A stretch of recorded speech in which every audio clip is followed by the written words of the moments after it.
God might be gender neutral, but you aren't. Hey, it's Prince of Queens, and if you are seeing this video, it's likely because somebody in your social media sphere has decided that they are tired of your attempts at appropriating transgender identities and claiming them as your own. And they feel that you would benefit from being honest with the world about your actual gender. Maybe you say you are non-binary. Maybe you say you are gender fluid. Maybe you say you are gender neutral. However, because of the mind-blowing statistical probability that you are not actually a hermaphrodite or any legitimate noticeable form of intersex, we figure that since it's the current year, you might just want to go by your genitals instead of pretending that you can end the concept of gender with sheer willpower. You see, although our universe might be all-encompassing and simultaneously male and female, and there's a possibility that if there is a god, it might be gender neutral or any other number of varieties of alien genders that may very well exist on other planets, the human race still is over 99% binary in gender. Sure, you are more than welcome to dress up however you want, and if you are so committed to being perceived unanimously by the gender that does not match your genitals, it is absolutely your prerogative as to whether or not you want to go on hormone replacement therapy and or get surgeries.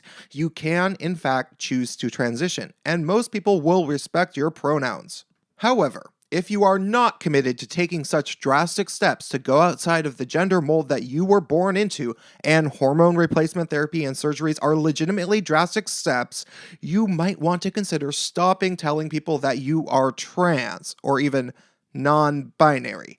Because if we pull down your pants, we wouldn't see a blank slate. And usually we can tell by looking at you which locker room you are going to be using. Chances are that you've been called a transtrender by now, which is a term that transgender people who have legitimately transitioned coined to make fun of people who are just claiming to be trans in some way because it was fashionable. But let me inform you now so that you cannot claim you didn't get the memo. The trend is over. And so like Ugg boots or MySpace hair from 10 years ago, you'll probably want to erase all pictures of yourself off of social media with your oddly colored lipstick and dyed hair, with part of your head shaved, and pretend this whole phase never happened. You aren't a bad person for experimenting with gender bending. And if this practice of searching for a third, fourth, or 76th gender has intrigued you, you're likely fully aware that such things have been common all throughout history in various cultural contexts.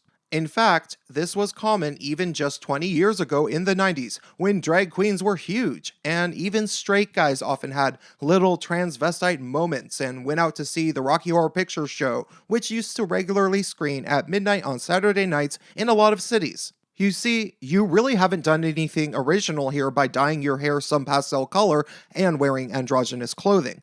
And truthfully, very few people have a problem with your fashion choices, what you do in your bedroom, or how you think of yourself on the inside. You did, however, make one grave mistake, which was to attempt to change the world around you in regards to how people refer to you. When you began demanding gender-neutral pronouns, or pronouns that don't look like the gender you present as, and started random fights with people who were often strangers, usually over the internet, you should have known that eventually everybody would get tired of this nonsense. Not only was it extremely narcissistic to believe that anybody would change their entire standard mode of communication and call you Z, Zer, or use they and them pronouns because of your fashion accessories and first name changes, but even more so, you started speaking for a legitimately persecuted minority, which is trans people who do suffer from gender dysphoria.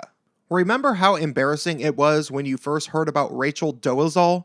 Truthfully, this is what you look like to everybody at this point. Somebody who is pretending to be something that they clearly aren't, and speaking for a community that suffers legitimate problems.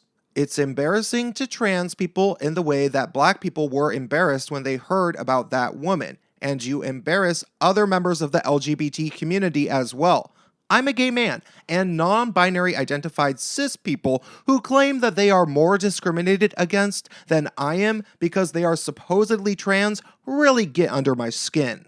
No, I am not asking you to go on hormones to prove yourself. That would be the worst thing that you can do. And statistically, chances are you'll end up being suicidal eventually if you make that choice while not actually being trans.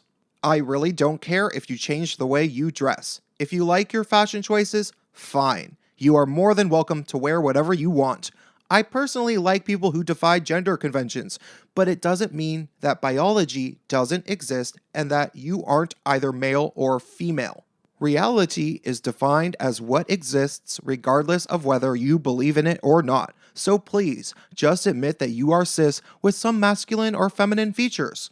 Trust me, it will be a lot more fun than calling yourself non-binary, because having all of those pronoun conversations and unnecessary fights online has to be more tedious for you than anybody. Have a wonderful night, drop me a comment, and stay tuned.